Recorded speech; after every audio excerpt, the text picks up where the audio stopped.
Hello everyone.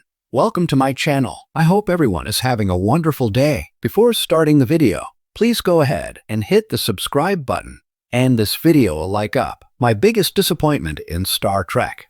Strange New Worlds Season 3 wasn't the funny Vulcans that Star Trek fans took umbrage at. I very much enjoyed Star Trek. Strange New Worlds Season 3, including Episode 8, 4.5 Vulcans. The pointy-eared farce that incensed many Star Trek loyalists. Star Trek Strange New Worlds Season 3 was divisive relative to the warm reception the previous seasons received. More experimental and intent on pushing Star Trek's boundaries, Strange New Worlds Season 3 is remembered for its lighthearted exploration of different genres than its more traditional Star Trek stories. However, Star Trek Strange New Worlds Season 3 also diverged from certain stories and character relationships set up in Season 2. Perhaps the most glaring was curbing the burgeoning romance between Lieutenant Lon Noonien Singh, Christina Chong, and Lieutenant Commander James T. Kirk, Paul Wesley, which led to my biggest letdown. Star Trek Strange New Worlds Season 3 disappointingly didn't introduce Carol Marcus, and made no mention of the fact that Carol was pregnant with Lieutenant Commander James T. Kirk's baby.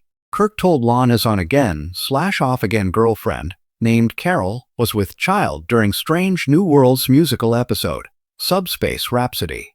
Outside of his holographic form in Star Trek Strange New Worlds Season 3 Episode 4, A Space Adventure Hour, Jim Kirk made 3 appearances in Season 3, including the classic episode, The Zealot Who Ate Its Tail, where James became Captain Kirk. Yet even that Kirk-centric hour failed to mention Carol Marcus. No reference to Carol Marcus at all in Star Trek Strange New Worlds Season 3 left it an open question as to whether her son with Kirk, David Marcus, was born. Strange New Worlds Season 3 included a time jump into 2261 and spanned several months, so it's possible Carol delivered David off-screen. Without Carol, Star Trek Strange New Worlds failed to include the canonical moment I anticipated of how James feels when he agrees to stay away from his son, which Admiral Kirk, William Shatner, laments when he meets the adult David Marcus, Merritt Buttrick, in Star Trek II, The Wrath of Khan. Audience members like myself, who were gleeful about Lon and Kirk's attraction continuing in Star Trek Strange New Worlds Season 3 were surprised and baffled when the series took a completely different tack and romantically paired Lon with Lieutenant Spock, Ethan Peck. Upon analysis, Spock and Lon make sense as a couple due to their similarities. The Vulcan science officer is a more logical partner for Lon than Kirk, and Christina Chong's chemistry with Ethan Peck crackles as much as her vibe with Paul Wesley. Yet Spock and Lon becoming a couple, in addition to Star Trek Strange New Worlds Season 3 never introducing Carol Marcus, put a sudden and unfortunate halt to the potentially incendiary love triangle between Kirk, Lon, and Carol that Strange New Worlds Season 2 tacitly proposed. Kirk did come into his own as a starship captain and took a crucial step towards his first, best destiny in Star Trek Strange New Worlds Season 3. It's also possible that Star Trek Strange New Worlds Season 4 could finally introduce Carol and David Marcus, but it was my disappointment in Season 3's loss that it didn't happen. Star Trek Strange New Worlds Season 3 entered the quadrant with the kind of confidence only a series at the height of its power could possess. By now, the audience knew exactly what the show excelled at: character-driven stories, classical Star Trek moral dilemmas, a touch of swashbuckling charm, and the willingness to try bold ideas without abandoning the franchise's soul. So when the trailers teased everything from high-stakes war arcs to another possible genre-bending experiment, I was ready. Warp engines primed, shields raised, enthusiasm at full impulse. And yes, I knew there would be discourse. There always is. Especially after the funny Vulcans of previous seasons had the fandom in an uproar. Many feared Season 3 would lean even harder into comedic beats for characters traditionally seen as solemn pillars of logic. I didn't share that fear. Vulcans aren't monolithic, and Strange New Worlds has proven time and again that it understands them. Humor, when used selectively, only reveals the cracks in their stoicism that make them richer and more compelling. So no, funny Vulcans weren't my biggest disappointment. In fact, they barely cracked the top 10. My real disappointment was something Season 3 hinted at constantly, toyed with repeatedly, but ultimately refused to fully deliver: consequences. Throughout the season, Strange New Worlds built itself into a narrative corner, a dramatic, fascinating, character-testing corner that could have pushed the series into a new era of bold storytelling. And then, at the very moment the show needed to take the leap, it stepped back. It chose the safest timeline, the cleanest resolution, the least emotionally disruptive outcome. And in doing so, it held itself back from greatness. Let's start with the tension surrounding Captain Pike's command. In Seasons 1 and 2, his foreknowledge of his own tragic future was a powerful storyline, perhaps one of the best arcs any track captain has ever had. But in Season 3, the emotional weight of that knowledge seemed to fluctuate. Some episodes treated it as the defining burden shaping Pike's life.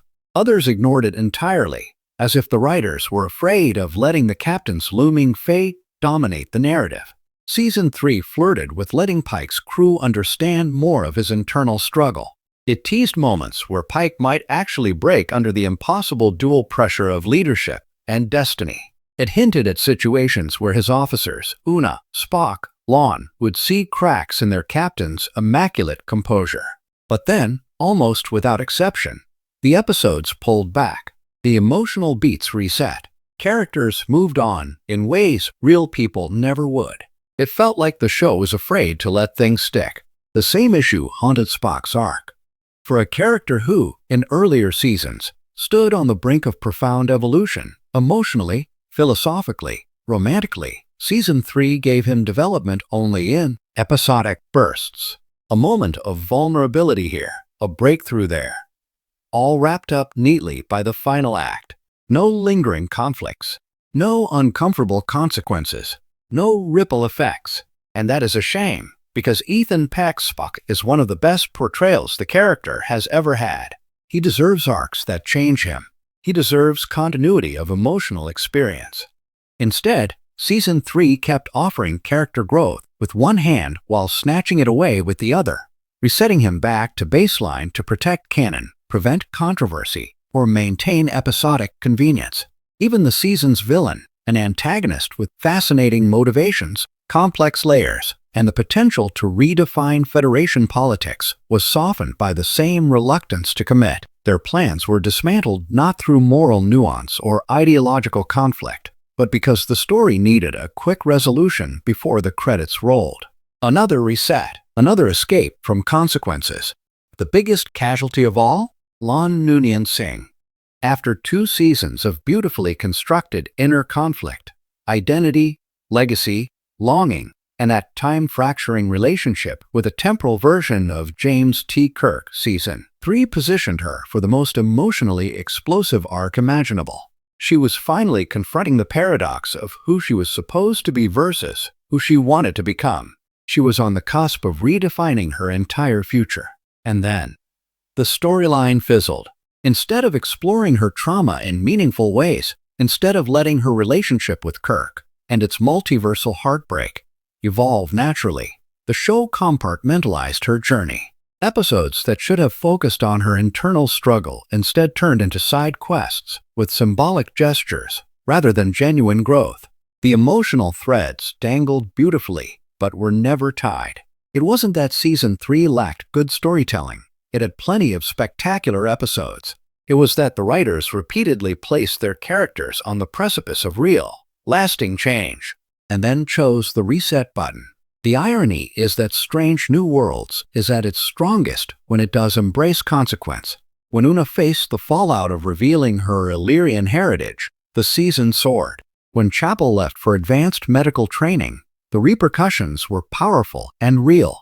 When Number 1 confronted her own idealism versus the Federation's flaws, the show reached narrative heights few modern treks have touched. Those arcs worked because the outcomes mattered. Season 3 teased similar stakes, but rarely committed. It wanted to be bold without risking backlash. It wanted to evolve without altering canon's trajectory. It wanted to provoke thought without provoking discomfort. This is why funny Vulcans weren't even on my radar of disappointments. Humor never damages a story. Lack of courage does. Imagine a version of Season 3 where Pike's secrecy fractures the trust of his bridge crew. A season where Spock's exploration of emotion leaves lasting consequences that echo into TOS instead of being soft reset. A season where Lon finally confronts who she is and doesn't return to the status quo 1 week later. A season where the villain's ideology leaves scars on the Federation that matter. Imagine a season where choices shape the future, not just the episode. Strange New Worlds has all the ingredients for a masterpiece. Rich characters, stunning production values, clever writing, and a deep love for the Star Trek legacy. What it needs, what Season 3 lacked, is the willingness to let its choices stick. Thanks for watching this video. Please subscribe to our YouTube channel and stay with us.